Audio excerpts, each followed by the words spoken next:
Live from New Delhi, you're watching DD India Live, India's voice to the world with me, Deepika, coming up in the next 30 minutes. Defence Minister Rajnath Singh leads special discussion on Operation Sindoor in the Rajya Sabha, reiterates India's success in carrying forward Operation Sindoor, self-reliance in defence sector and zero tolerance against terrorism. India's Home Minister Amit Shah confirms 3 terrorists behind Pahalgam terror attack successfully neutralized during Operation Mahadev by Indian Armed Forces. Military commanders from Thailand and Cambodia hold talks at the border, agree to maintain ceasefire, stop any troop movement and facilitate the return of the wounded and dead bodies.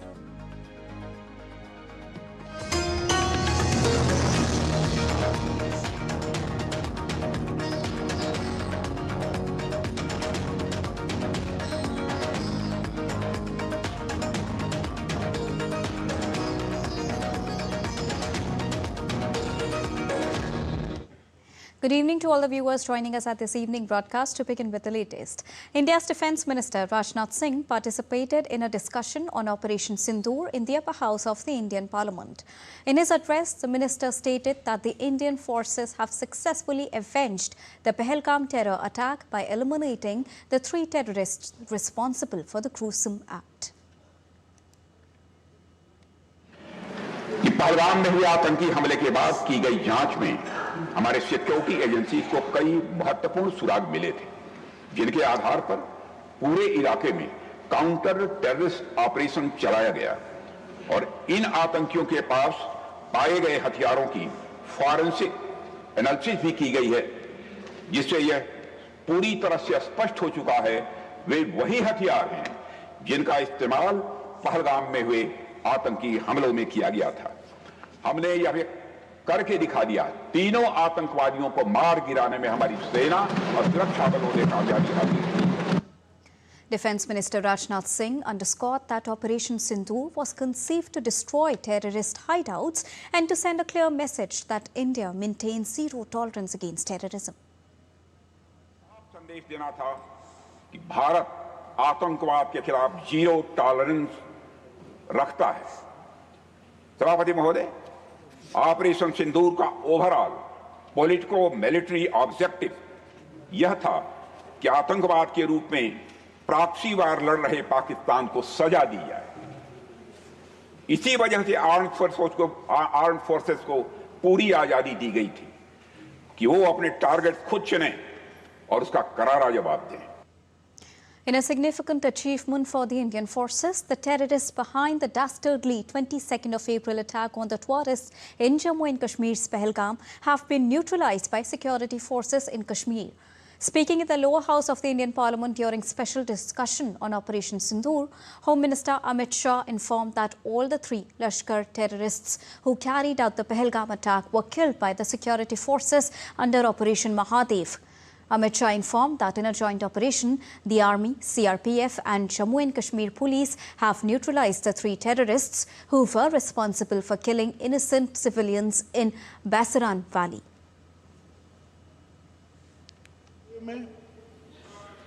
Suleman उर्फे Faizal जट, अफगान और जिब्रान 3 आतंकवादी सेना, CRPF और Jammu Kashmir police के संयुक्त अभियान में operation Mahadev में मारे गए।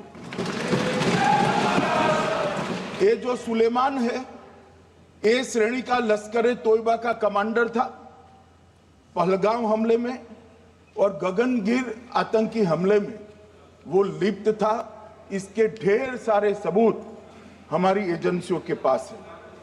अफगान ए श्रेणी का लश्कर तैयबा का आतंकवादी था और जिब्रान भी ए ग्रेड आतंकवादी था।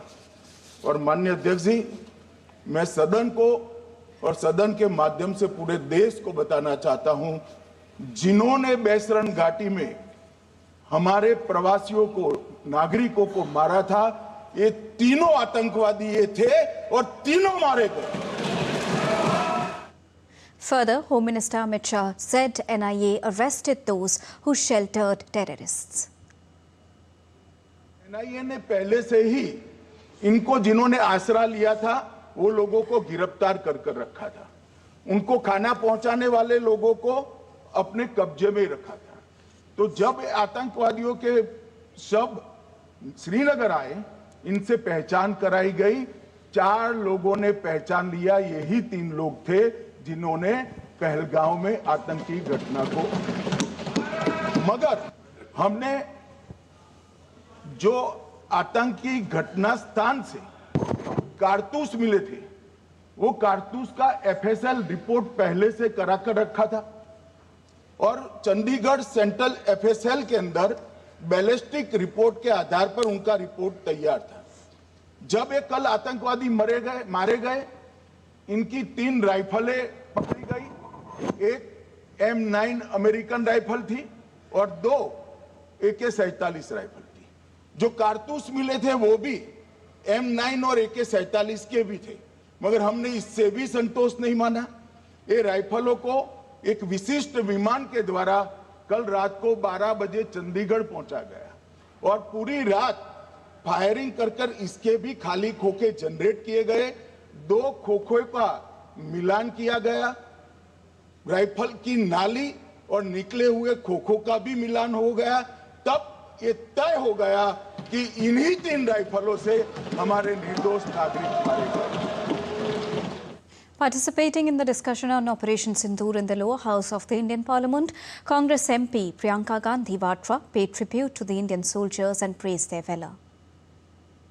मैं उन सैनिकों, उन जवानों, उन अफसरों को नमन करना चाहती हूँ जो हमारे देश के रेगिस्तानों में, हमारे देश के घने जंगलों में, बर्फीले पहाड़ियों पे हमारी देश की रक्षा करते हैं, जो हर पल देश के लिए अपनी जान देने के लिए तैयार रहते हैं। 1948 से लेकर अब तक, जब से पाकिस्तानी रेडर्स ने कश्मीर पे हमला किया, तब से लेकर अब तक हमारी देश की अखंडता की रक्षा करने में उनका बड़ा योगदान है। And taking part in Operation Sindoor's discussion in the lower house of the Indian Parliament, President of Samajwadi Party and Member of the Parliament from Kannauj, Akhilesh Yadav, hailed the valor of the Indian Army. Take a listen. मैं सबसे पहले भारत की सेना, उसका आभार, उसका धन्यवाद देना चाहता हूं। दुनिया में साहसी फौजों में गिनती अगर होती है तो हमारी भारत की सेना सबसे आगे दिखाई देगी। उन्हीं के पराक्रम पर, उनकी वीरता पर, उनके अदम्य शौर्य पर हमें सबको गर्व है। कोई ऐसा भारतीय नहीं होगा जिसको गर्व न हो। India's Defence Research and Development Organization conducted 2 consecutive successful flight tests of Pralay missile from Dr. APJ Abdul Kalam Island off the coast of Odisha on Tuesday. The tests were carried out as a part of user evaluation trials to validate the maximum and minimum range capability of the missile system. The missiles precisely followed the intended trajectory and reached the target point with accuracy. Pralay is an indigenously developed solid propellant quasi-ballistic missile employing state-of-the-art guidance and navigation to ensure high precision.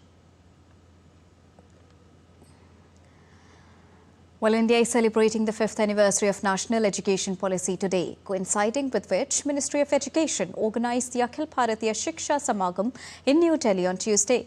The event, inaugurated by Union Education Minister Dharmendra Pradhan, serves as a platform for academicians, policymakers, educators, industry leaders and government representatives to review the remarkable progress made under NEP 2020 and chart the way forward. The Education Minister, in his address, lauded Prime Minister Narendra Modi's transformative vision regarding national education policy. माननीय प्रधानमंत्री नरेंद्र मोदी जी की इस transformative vision, जिसमें उन्होंने शिक्षा को भारत की growth story के साथ सपना देखा, इसको केंद्र बिंदु बनाया।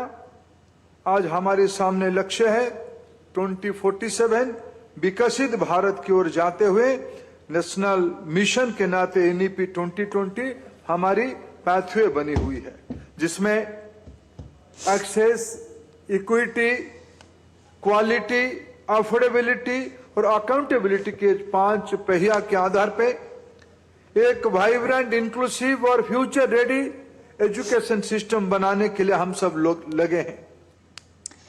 And now let's go back to the discussion on Parliament, and for this I am joined by DD India correspondent Dibyendu Mondal. Good evening, Dibyendu. What is the latest that you're tracking from the Parliament? The discussion is currently on in the Rajya Sabha on Operation Sindoor. Dibyendu. Well, Deepika, good evening. The discussion in both the houses of Parliament, both in Rajya Sabha as well as Lok Sabha, are currently underway. It's been a marathon discussion in the Lok Sabha, when we saw the Lok Sabha functioning till post midnight yesterday, because the time that has been allocated to the Lok Sabha is 16 hours, which is I believe that 16 hours is over now, and this is going to extend further with the Lok Sabha functioning till at least 8 o'clock this evening.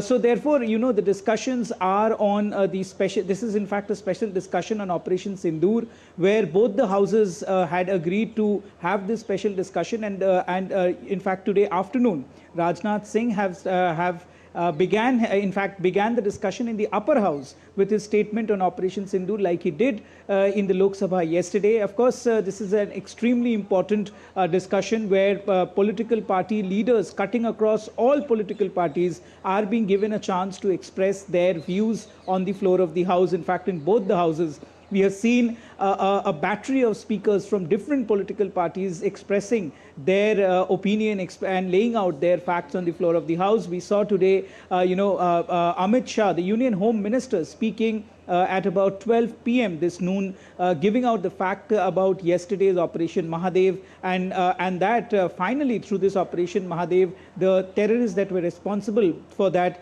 dastardly attack in Pahalgam on the 22nd of April has been killed. Amit Shah also told the floor of the House and to the Parliament that when it was just not through one confirmation that they have confirmed that it was those 3 terrorists indeed that were responsible for the attack in Pahalgam, but they have cross-checked at multiple levels to forensics and ballistic reports that the Home Minister had also brought to the House. So therefore, it is extremely important, because all senior ministers from the government, including the Defence Minister, we also heard yesterday the External Affairs Minister, Dr. S. Jaishankar, spelling out the fact of, in fact, the point of the government in in matters of diplomacy as well as in matters of the external affairs. So therefore, we are hearing from senior ministers of the government. We are hearing also from senior leaders of the party, of the NDA, as well as from the opposition party. In fact, today also we heard from Priyanka Gandhi, and we also played a soundbite of Priyanka Gandhi, who had in fact spoken for the first time in the Lok Sabha on a discussion like this. So therefore, it is extremely important, this discussion on Operation Sindoor, which has been an extremely important operation on part of the government, which has made those tactical and strategical strikes in Pakistan's where they had been harboring, or as Defence Minister says, the nursery of terrorism in these terror hideouts deep inside Pakistan. So therefore, this discussion will go down in the echelons of history, in the archives of both the Lok Sabha and the Rajya Sabha. Very rightly said. Thank Deepika. you so much, Dibyendu, for joining us and bringing us the latest straight from the Parliament. Time to take a quick and short break, but still to come on the other side. US and Chinese officials concludes first day of trade talks in Stockholm, aiming to extend fragile tariff truce.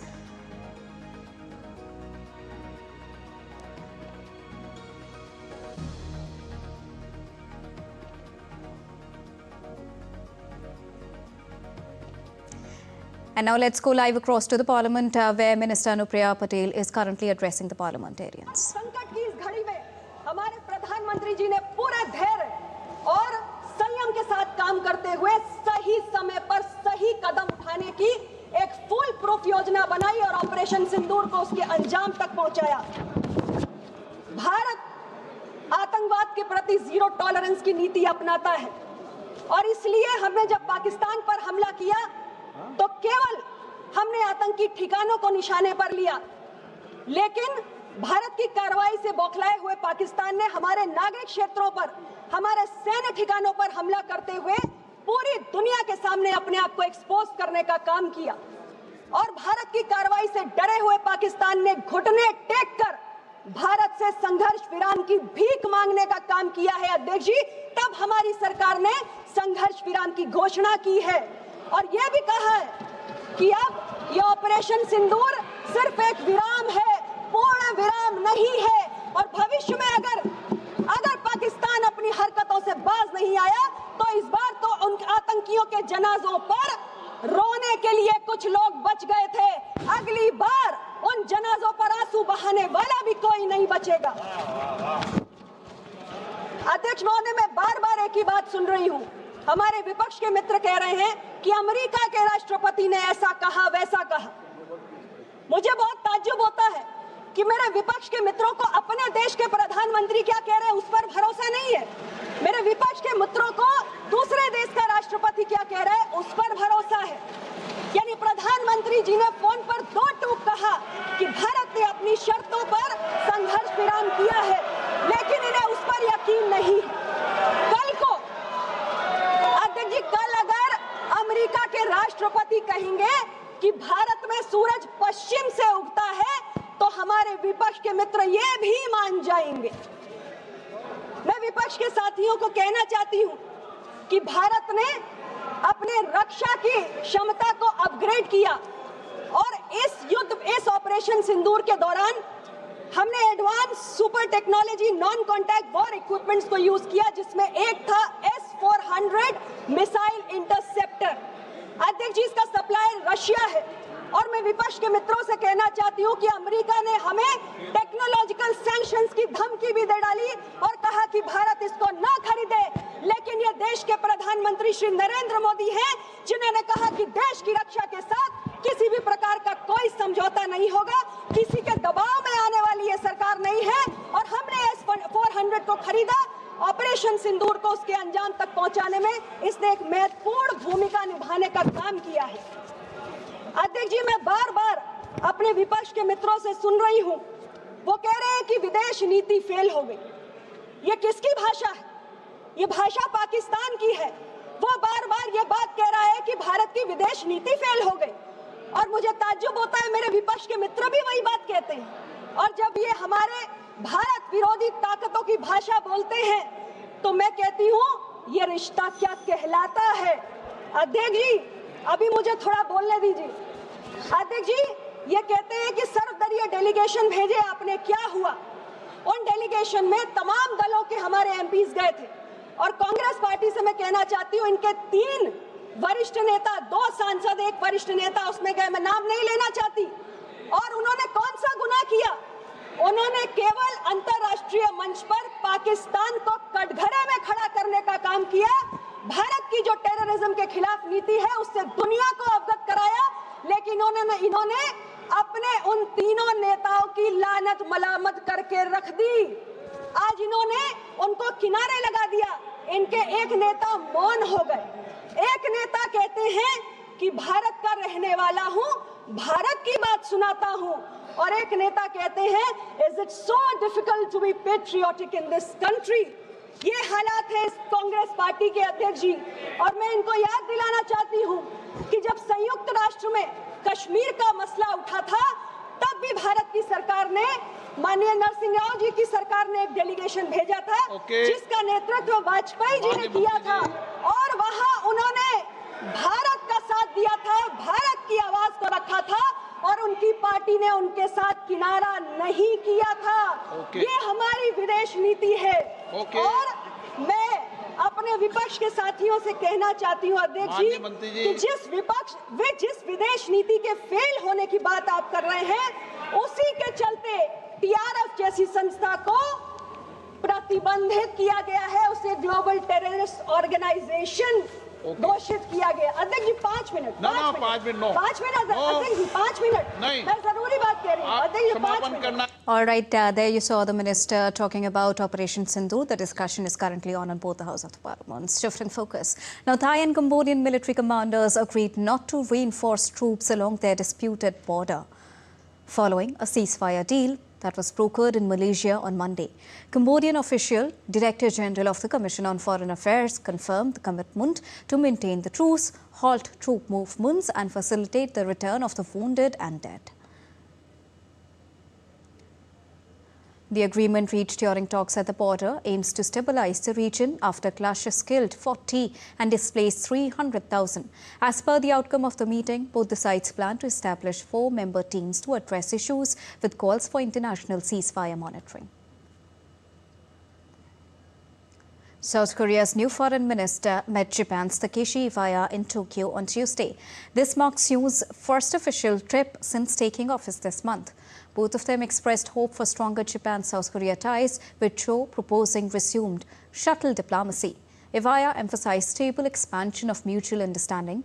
Cho will next meet U.S. Secretary of State Marco Rubio on the 31st of July as Seoul seeks the trade deal to mitigate U.S. tariffs set to hit on the 1st of August. The talks follow a U.S.-European Union deal imposing 15% tariffs on European Union imports amid Trump's threat of 50% tariffs on countries like Brazil and India. Chinese and U.S. delegations led by Vice Premier He Lifeng and Treasury Secretary Scott Bessent met for a second day of trade talks to extend a 90-day truce ending the 12th of August. The truce set in Geneva caps U.S. tariffs on Chinese goods at 30% and Chinese levies on U.S. goods at 10%, following a trade war with triple-digit tariffs. The South China Morning Post reports expectations of a 90-day extension.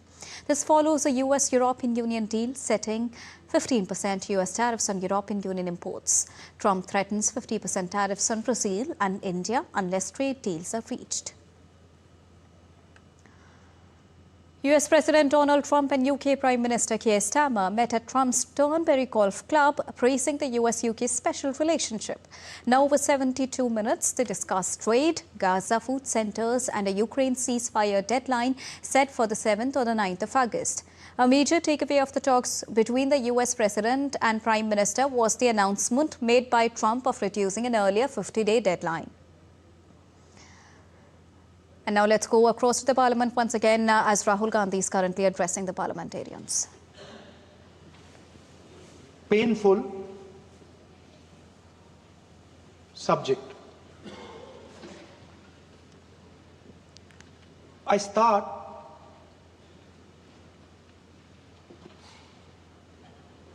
with the attack in Pahalgam.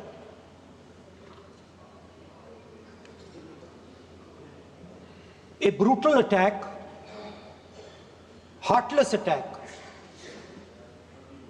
organized and orchestrated clearly by the Pakistani state.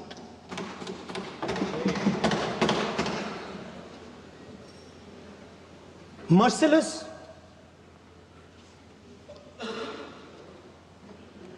young people, old people, murdered in cold blood, mercilessly. And we have together, every single person in this house,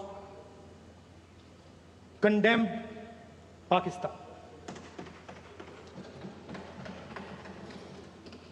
The moment Operation Sindoor began, in fact, even before it began, the opposition committed itself, all the parties, that we will stand like a rock with the forces and with the government of India, with the elected government of India. We heard the odd jibe, the sarcastic remarks from some of their leaders, but we said absolutely nothing. And this was something that was agreed among all the senior leadership of the India Alliance. And we are very proud that as an opposition, we stood united as we should have. Speaker sir, Pahalgam के बाद मैं करनाल में narwhal जी के घर गया। उनके बेटे navy में थे, वो सीआरपीएफ में थे। मुझे ऐसा लगा कि मैं अपने परिवार के साथ बैठा हूं। 2 घंटे में बैठा। उन्होंने अपने बेटे के फोटोग्राफिक एल्बम दिखाया मुझे, जब वो छोटा सा बच्चा था। उसके बारे में बताया, मजाक करता था, जोक्स करता था, और एक प्रकार से परिवार के बारे में मुझे बताया। 2 घंटे बात हुई। बहन ने कहा कि मैं दरवाजे की ओर देखती हूं, मेरा भाई नहीं आता है, कभी आता ही नहीं है और कभी नहीं आएगा।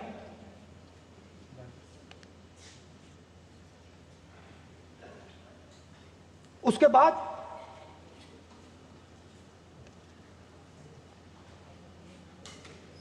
यूपी में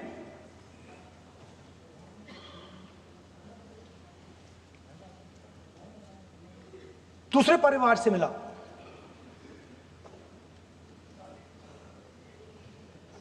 पति को बीबी के सामने, वो काउंटर पे कुछ खरीद रहा था, बीबी के सामने गोली मारी। दर्द होता है, हर हिंदुस्तानी को दुख होता है, दर्द होता है।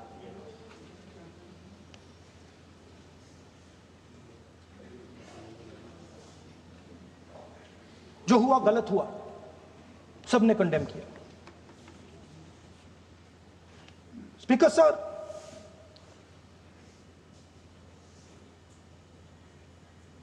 राजनीतिक काम करते हुए हम पूरे देश में जाते हैं, घूमते हैं, लोगों से मिलते हैं, दुख में, सुख में।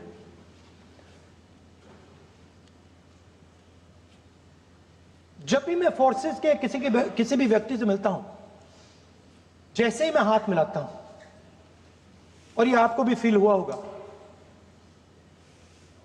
जैसे ही मैं हाथ मिलाता हूं, मुझे पता लग जाता है कि ये हिंदुस्तान की फोर्सेस, सेना का आदमी है। हाथ जैसे मिलाता है, मुझे पता लग जाता है कि ये टाइगर है, इसको हिलाया नहीं जा सकता, ये देश के लिए मर जाएगा, सीधा खड़ा रहता है। इसको कहीं भी भेज दो, ये देश के लिए लड़ने के लिए, मरने के लिए तैयार रहता है।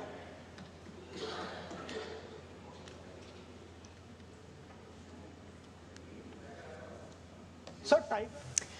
And with this, it's a wrap here on DD India Live. But do let us know your thoughts on the news of the day. For those on the go, you can get all the latest news and updates from the country and the world on the DD India mobile app. The app is available on both Android and iOS platforms. Scan the QR code on the screen to download it right now. We'll be back with more news and more Parliament updates as it breaks here on DD India. I'm Deepika, and from all of us here in New Delhi, thank you so much for watching DD India Live. Namaskar.